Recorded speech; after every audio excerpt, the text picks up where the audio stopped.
En Mallasa. Ahora estamos en otro punto que también ha sido conflictivo hoy. Ramiro, por favor, contigo.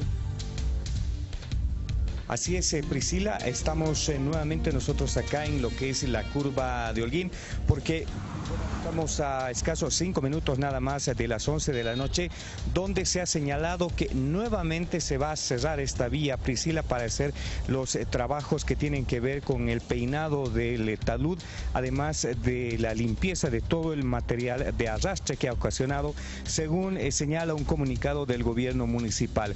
De hecho, tú puedes ver ya la presencia de guardias municipales, están a la espera nada más ya de una orden y en escasos minutos nada más se va a cerrar esta vía. Entonces, mucha atención a la gente que se está trasladando de la zona sur y que también está llegando a la zona sur.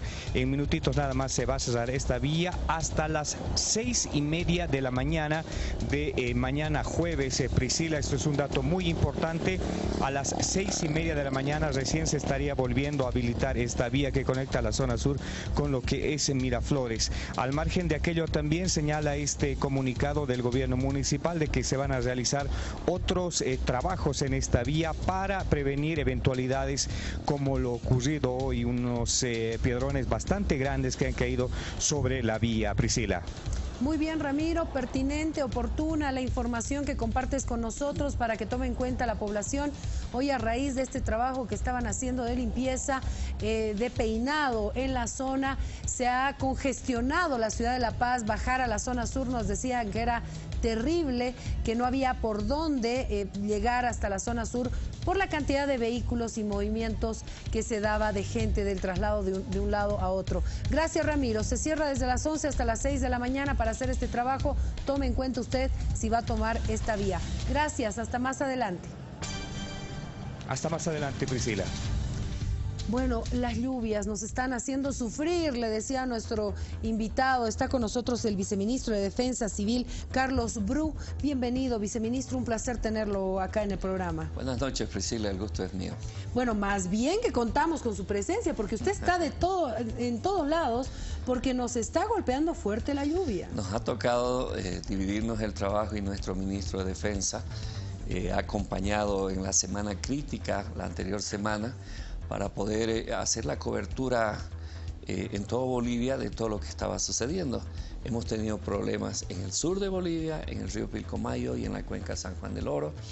Hemos tenido problemas en el norte de La Paz, hemos tenido problemas en el Beni, hemos tenido problemas en Villa Tunari, todos los municipios del Chapare, y esto ha hecho de que el desplazamiento sea total. Lo cierto es que el problema suscitado con la tragedia y el desastre que sucedió en la ruta de La Paz a Caranavi, pasando el cruce a Coroico y Yolocita, conocido como el sector Puente Armas, nos ha focalizado toda nuestra atención. Primero, porque hasta ese accidente, todos los daños que se había causado en todo Bolivia donde hubo problemas de emergencias o desastres fueron materiales. Pero hasta hace 2 sábados, el problema que sucedió con la muerte de tantos bolivianos y de tantos hermanos y hermanas, niños y niñas que estaban empezando a vivir por la imprudencia, por la tosudez quizás, o por la necesidad o el apuro de pasar un deslizamiento, un derrumbe y llegar al destino, ha sucedido esto. Y eso nos ha enlutado a todo el pueblo boliviano, sin duda.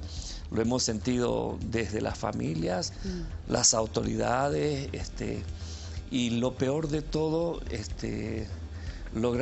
tratar de dar consuelo a las familias que no hemos encontrado los cadáveres que todavía reclaman. Entonces, es una combinación de necesidad por aperturar las vías para el resto de la gente que está ahí, el dolor que lo siente y uno se contagia de ver sufrir a la familia, y además de eso, muchísima gente que necesitaba moverse de un lado para otro y que le hemos tenido que transportar mediante un puente aéreo, el cual hemos transportado más de 2.200 personas en los vuelos solidarios que se hicieron. Entonces, fue una semana muy crítica, muy dura.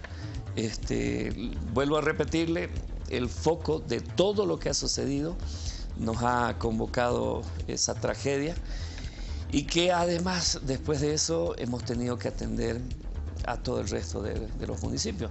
Entonces estuvo nuestro ministro, estuvieron nuestros directores, nuestras Fuerzas Armadas, la policía y los bomberos en el sector donde fue el deslizamiento. Y claro, un despliegue total con todas las fortalezas que tiene hoy el Estado boliviano. Ahora, hablando sobre el tema de Caranavi, viceministro, ¿cuál es la situación al momento? ¿Hay horarios de restricción? ¿Se continúa con la búsqueda? ¿A cuántas personas se está buscando todavía? Los familiares dijeron que son 23 personas las que tendrían ellos en cuenta. Nosotros tenemos diferentes números, pero más allá de la diferencia entre uno y otro número, lo cierto es que la dificultad de buscar los cuerpos desaparecidos es tan evidente que tendrían que moverse miles y miles de cubos para poder lograr encontrar alguna señal. No obstante, la ABC ha sido tan prudente en realizar su trabajo y es más, se tardó más días en habilitar provisionalmente la vía precisamente para no descargar la cantidad de tierra en el sector donde fue el accidente. Entonces han tenido que usar volquetas, tirar a un lado, tirar a otro lado,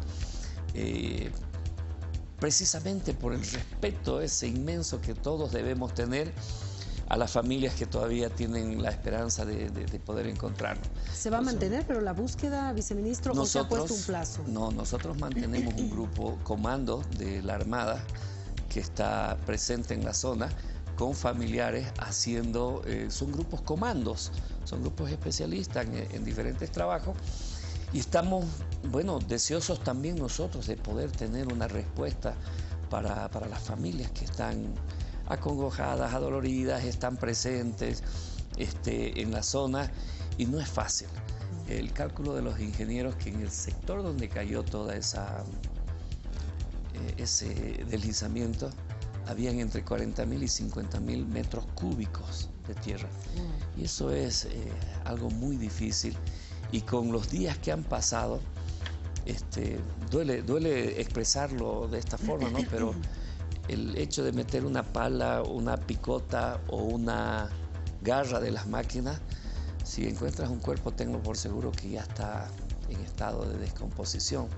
Entonces, a eso se suma todo esto que lo hace complejo al problema que existió en ese sector, ¿no? Hoy se encontró el cuerpo de un niño, ¿no? Tengo entendido que no se ha identificado todavía. Con el hallazgo de este cuerpo, ¿cuántos muertos son? Son 17, ¿no? Entonces el ministro de Gobierno hizo el anuncio, han estado trabajando en eso. Fíjese, han pasado 10 días. ¿Se imaginan 10 días la identificación de un cuerpito como de un niño? Además que lastima, lacera lo que todos tenemos, pues hasta el más duro se le aflojan las fibras, ¿no? No, hay uno que otro que no, le diré, hay uno que otro que no. No, con seguridad, pero la mayoría del pueblo boliviano ha sentido esta tragedia que nos ha tocado vivir en el departamento y qué bueno que se esté ayudando todavía a las familias a buscar a sus seres queridos, porque eso era realmente de desesperación, que les digan que ya no los iban a buscar. No, es muy difícil. Es más, en algún momento nosotros entendemos, ¿no?, la desesperación de la familia, pero en algún momento la familia o los familiares o los amigos se han valido incluso de decir a algún ministro o otro cosas que no habían dicho, precisamente para que en ese sector no se le cargue más tierra y puedan buscar. Pero se encontró ahí, los primeros días se encontraron al otro lado del río. O sea, la fuerza de la tierra fue tanta la fuerza del deslizamiento, del derrumbe, de tanta cantidad de tierra, que se encontraron varios cuerpos al otro lado del río. Antes del niño se encontraron 2 cuerpos en la anterior semana. Uno de ellos estaba casi a 8 kilómetros de donde fue el lugar del accidente. Seguramente pechado por las aguas del río. Hay una comunidad de Mayaya, se llama, ahí en ese sector. Y ocasionalmente los vecinos y gente que trabaja en el dragado ahí de material avistaron el cuerpo y notificaron a las autoridades y se enteró. O sea, no es que los militares, los policías, los expertos en este tema no puedan hacer su trabajo, sí lo hacen. Lo difícil es tener que mover tremenda cantidad de tierra solo con la sospecha de que puede estar acá a 1 metro, a 2 metros o a 10 metros. Claro, es buscar una aguja en un pajar, ¿no? Sí, esa es la dificultad. De tierra. Pero definitivamente, además de este deslizamiento, se han vivido momentos difíciles en diferentes municipios y regiones. ¿Cuáles son las cifras oficiales hasta el día de hoy que se están manejando, por favor? Bueno, tuvimos problemas en todo el noroeste del Beni, San Borja, Rurrenabaque, Reyes. El norte de La Paz no solamente fue Caranavi, fueron sectores de Coroico, Caranavi, Alto Beni, Tipuani, Ixiamas, muchos municipios hemos estado en problemas. Son 8 departamentos en Bolivia, de los 9 departamentos, y en los cuales tenemos 18 municipios en emergencia y 32 en desastre. Normalmente estas cifras son al revés, son más emergencias que desastres. Wow. Pero en esta ocasión tenemos 32 municipios en desastre. Están focalizados fundamentalmente entre Tarija, Cochabamba, Santa Cruz y La Paz. Son aquellos municipios que más, son aquellos departamentos que más municipios tienen declarados entre desastres y emergencias. Por decirle algo, hay un municipio en el departamento de Tarija, el municipio de Entre Ríos. Jamás les pasó lo que les pasó hace un mes. No llovió nunca en la zona, llovió en la cabecera y ríos que tienen muy poca capacidad de porte se sumaron a otras torrenteras y quebradas e hicieron un desastre total en el municipio. Según lo que decían los habitantes antiguos, que hace 35 o 40 años jamás les había pasado algo tan grande como eso. Este fenómeno del Niño, según nuestros expertos, está sumado a un otro fenómeno que le denominan acá la Alta de Bolivia. A diferencia de ser una lluvia pareja a lo largo y ancho de Bolivia, se focalizan en sectores, están moviéndose esas masas que generan el problema de tremendas precipitaciones. Yo recuerdo que a colegas suyos les dije, en octubre, acá en La Paz, hubo las primeras lluvias y les dije, ¿es normal en octubre que haya lluvias en La Paz? Y a los que les pregunté me dijeron no.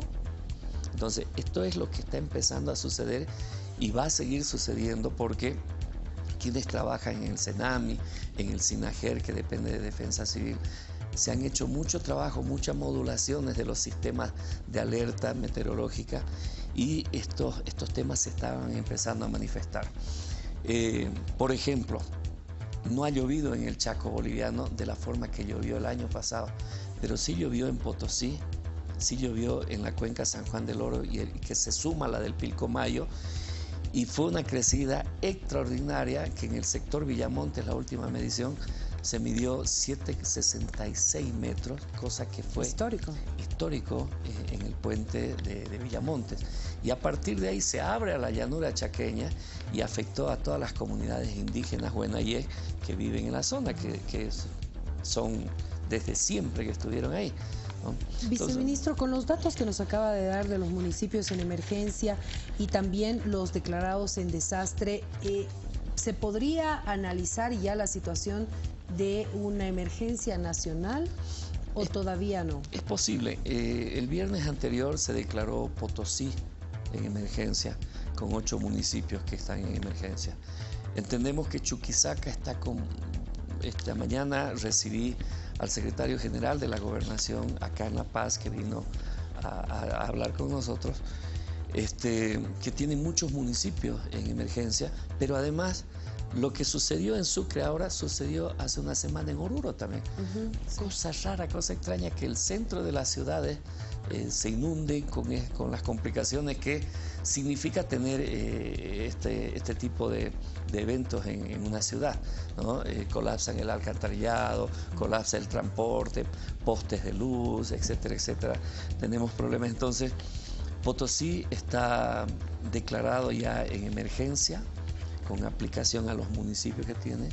Entendemos que Chuquisaca está trabajando en lo mismo. La Paz también, si no me equivoco. Y La Paz tiene una declaración de emergencia de diciembre, con una duración de 9 meses, como dice la ley 602.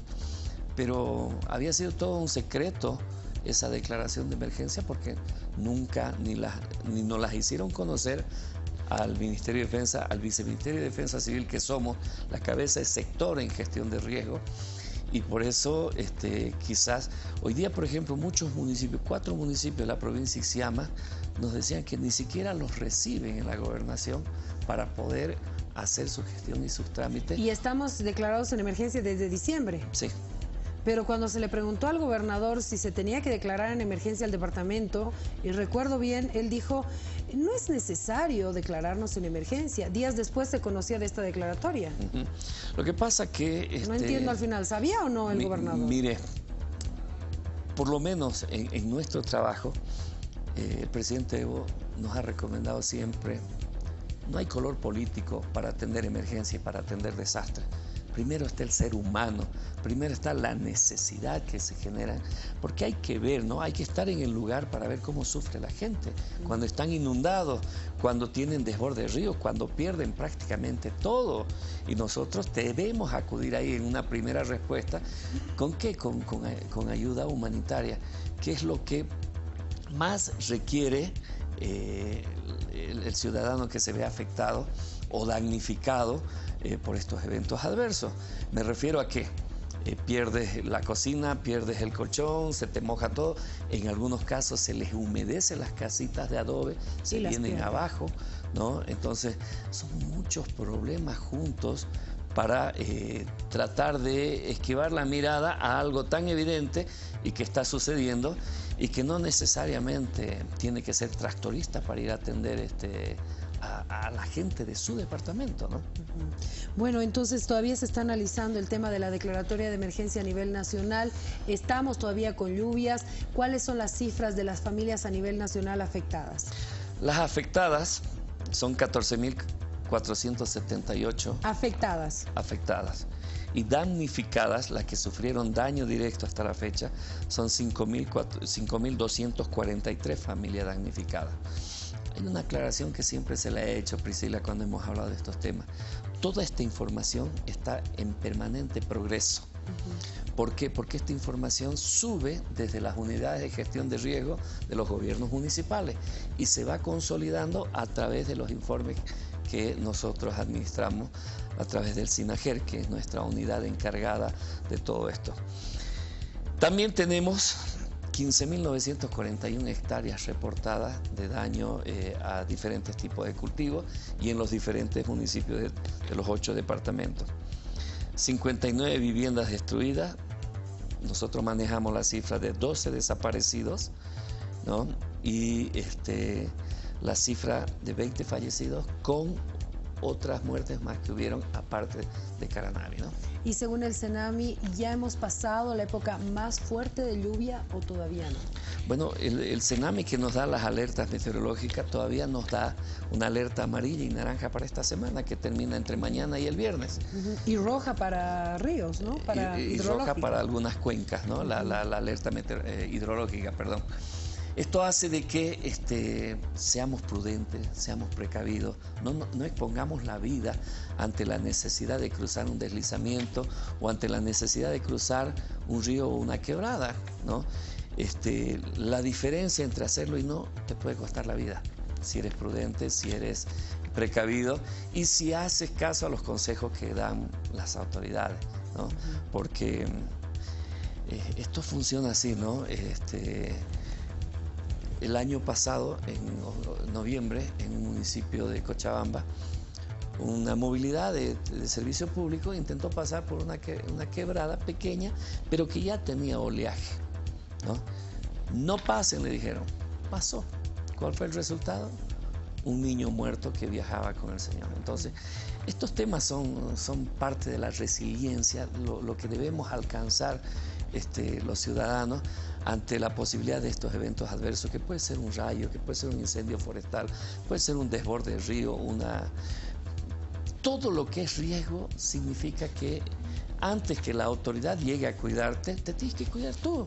Porque de repente la autoridad te va a venir a alzar ya sin vida, si tú te expones, ¿no? O quizás con un trauma severo por no haber hecho caso a una prevención para que no pongas tu vida a tanta exposición, ¿no? Viceministro, le agradezco mucho por haber estado con nosotros, darnos este informe de la situación de nuestro país, de los departamentos y este análisis todavía de que pueda declararse emergencia nacional. Muchísimas gracias. Un gusto, Priscila, como siempre. Un placer.